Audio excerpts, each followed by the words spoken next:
ETF index mutual funds నేర్చుకుని stock మార్కెట్లో రాణించాలనుకుంటున్నారా? వెంటనే ఈ నెంబర్కి కాల్ చేయండి.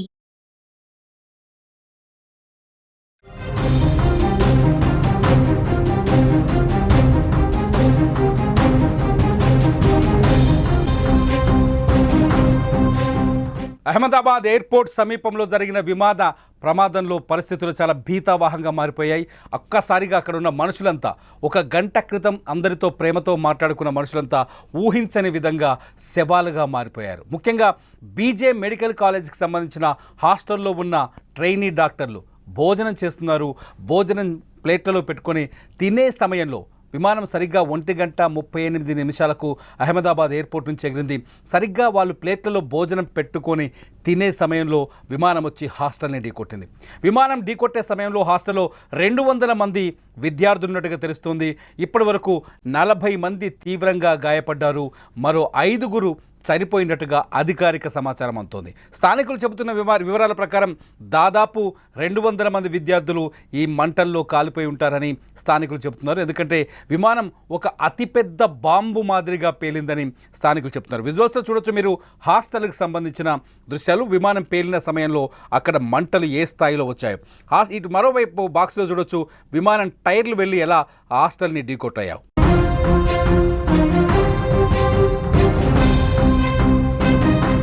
మీరు ఒకసారి చూడొచ్చు హాస్టల్లో లంచ్ చేస్తున్న సిచ్యువేషన్.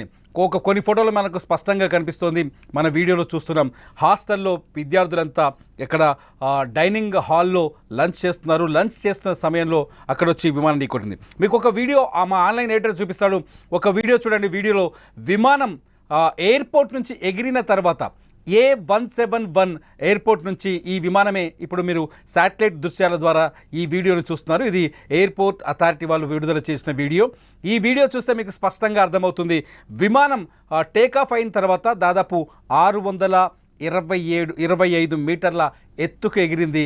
ఎగిరిన సరిగ్గా 2 నిమిషాల్లోనే మేడే అనే voice pilot Sumit Sabharwal Sumit Sabharwal voice ఏటీసీకి వచ్చింది. ఏటీసీ అలర్ట్ అయ్యే లోపే విమానం చూస్తుండగానే 475 మీటర్లకు కిందికి పడిపోయింది. పక్కనే ఉన్న బీజే మెడికల్ కాలేజ్ హాస్టల్ని ఢీకొట్టింది. అసలు ఈ ప్రమాదానికి కారణాలు ఏంటి అని ఒకసారి అంచనా వేస్తే ఒపీనియన్స్ రకరకాలుగా వస్తున్నాయి. మొట్టమొదటి ఒపీనియన్, దీని వెనకాల ఉగ్ర కుట్ర ఉండొచ్చు అనే ఒక ఒపీనియన్ వస్తుంది. దీనిపైన ఇంకా అధికారికంగా ఎటువంటి ప్రకటన రాలేదు.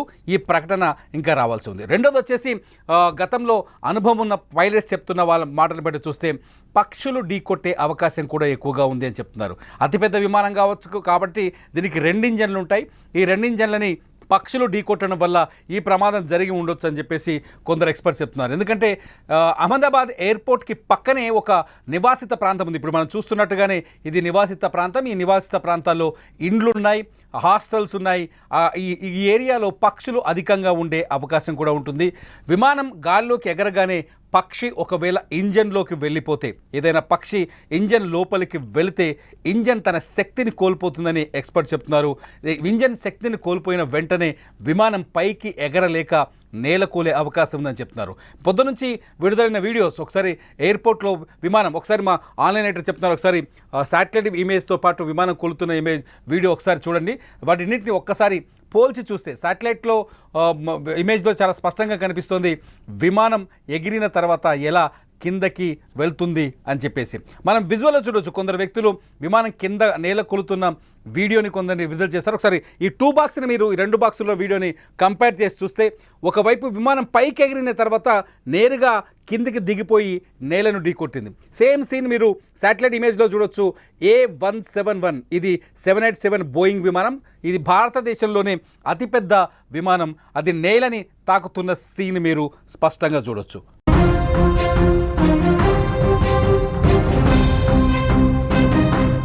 ఒక ఫ్లైట్ ఇలా పైనుంచి అంటే టేకాఫ్ అయిన తర్వాత నేల వైపు కిందికి దూసుకొచ్చిందంటే దీనికి కారణాలు 2 చెప్తున్నారు. ఒకటి ఇంజన్ ఫెయిల్ అవ్వటం, రెండోది వచ్చి పక్షిని ఢీకొట్టడం. అంతర్జాతీయ పౌర విమానయాన సంస్థలు చెప్తున్న రిపోర్టు ప్రకారం ఇప్పటివరకు పక్షులు ఢీకొట్టిన విమానాలు దాదాపు 90% విమానాలు నేల కూలలేదు, కాకపోతే కొంత డ్యామేజ్కి గురయ్యాయని చెప్తున్నారు.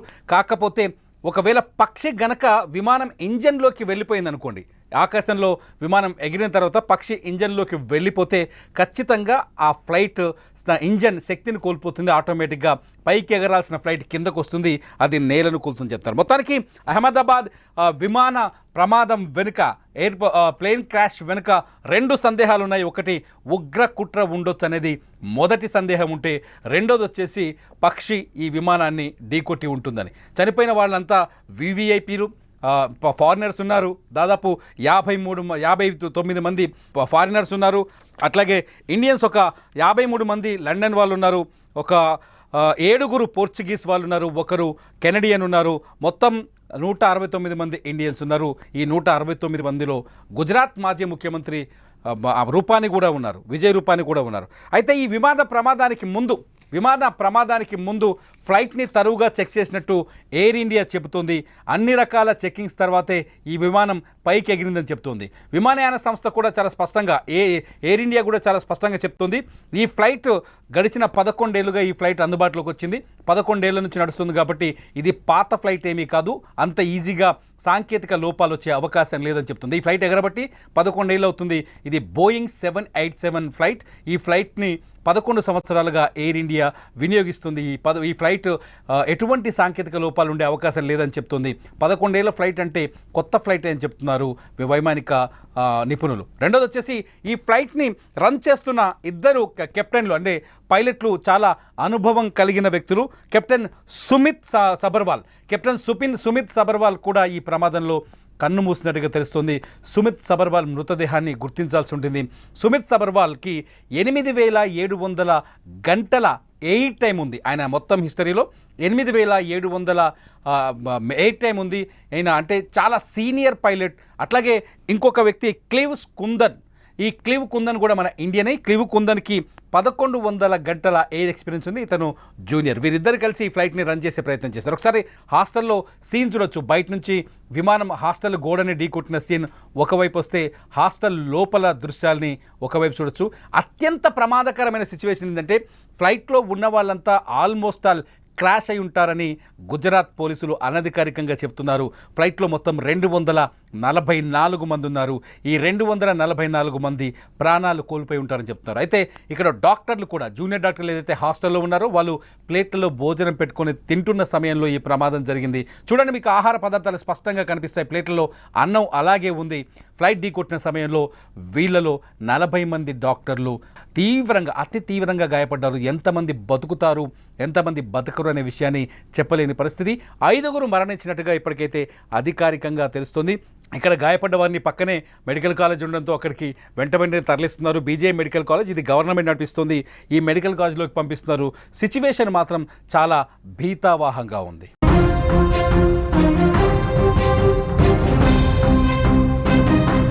ఒకసారి అక్కడ ప్రత్యక్ష సాక్షులు రకరకాల విషయాలు చెప్తున్నారు. ప్రత్యక్ష సాక్షులు అంటే చనిపోయిన వాళ్ళు కేవలం 240 మంది మాత్రమే ఉంటారు, ఎక్కువ ఉంటారు. హాస్టల్లో దాదాపు 200 మంది జూనియర్ డాక్టర్లు ఉన్నారు. మెడికల్ కాలేజ్ కాబట్టి అక్కడే వాళ్ళు ఉండి చదువుకుంటున్నారు.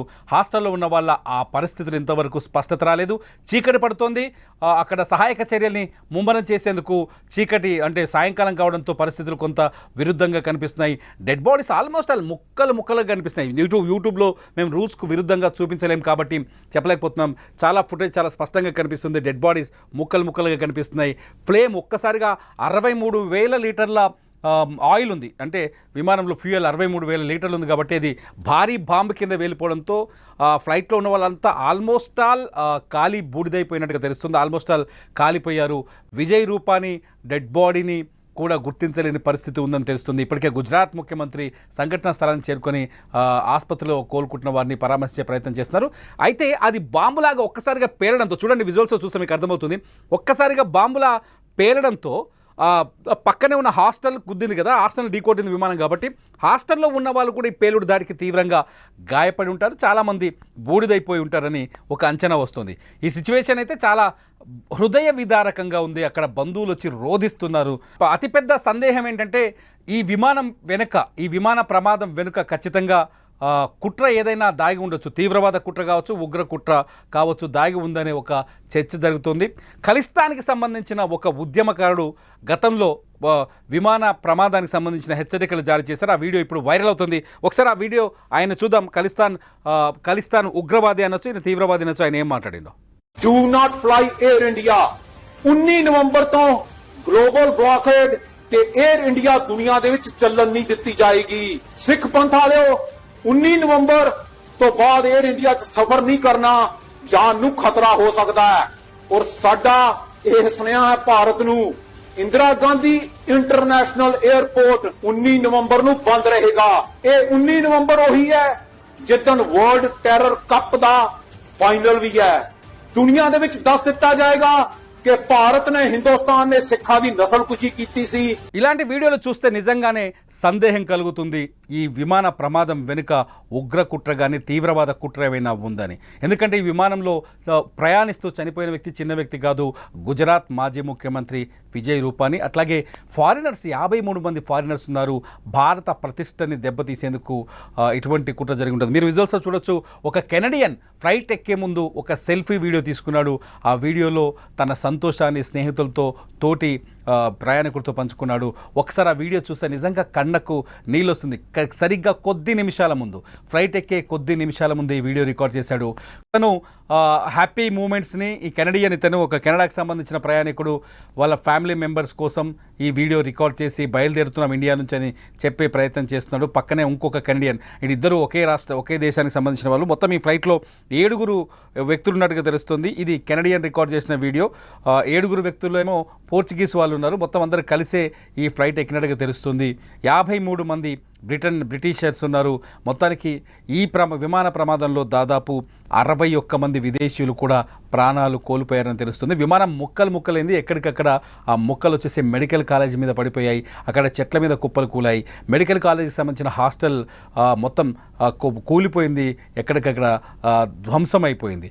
ఇవి ఎందుకంటే ఒకసారిగా ఫ్లైట్ రావడంతో ఫ్లైట్ వచ్చి కొట్టడం అంటే ఓ బాంబు, అతిపెద్ద బాంబు విసిరినంత మొత్తానికి ఆ ప్రాంతం అంతా, నిజంగా ఎయిర్పోర్ట్ చుట్టుపక్కల ఉన్న ఆ ప్రాంతం అంతా భీతావాహ సిచ్యువేషన్. ఎక్కడికక్కడ చెల్లా చెదురుగా పడిపోయిన డెడ్ బాడీస్, వాటిని రికవరీ చేసే ప్రయత్నంలో మెడికల్ టీంలు, అట్లాగే ఎన్డీఆర్ఎఫ్ అండ్ ఎస్డీఆర్ఎఫ్ టీంలు అక్కడ తీవ్రంగా శ్రమిస్తున్నాయి. ఇప్పటికే చీకటి పడడంతో పరిస్థితిని అంటే సహాయక చర్యలు చేపట్టడం చాలా కష్టంగా ఉంది.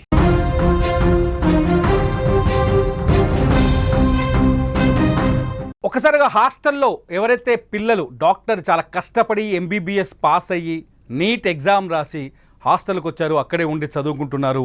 బీజే కాలేజీలో వీళ్ళు ఎంబీబీఎస్ చదువుతున్నారు. ఆ విద్యార్థులంతా ఊహించని విధంగా ఈ ప్రమాదానికి గురయ్యారు. విమానం రూపంలో మృత్యువు దూసుకొస్తుందని వాళ్ళు అంచనా వేయలేకపోయారు. అక్కడ సంబంధించి గుజరాత్ నుంచి సుమన్ టీవీకి నేరుగా ప్రత్యక్ష సమాచారం అందుతుంది. మా ప్రతినిధి హర్షిని మరి కాసేపట్లో ఈ స్పాట్కు చేరుకునే అవకాశం ఉంది. హర్షిని బయలుదేరింది. ఒక 30-40 నిమిషాల్లో హర్షిని అహ్మదాబాద్లో ప్రమాదం జరిగిన ప్రాంతానికి వెళ్ళే అవకాశం ఉంది. అక్కడ పరిస్థితిపై మీరు ప్రత్యక్ష వీడియోలు, ప్రత్యక్ష ప్రసారాల్ని సుమన్ టీవీలో చూడొచ్చు. Suman TV live and Suman TV digital లైవ్లో చూస్తూనే ఉండండి విమాన ప్రమాదానికి సంబంధించిన అప్డేట్ సమాచారాన్ని.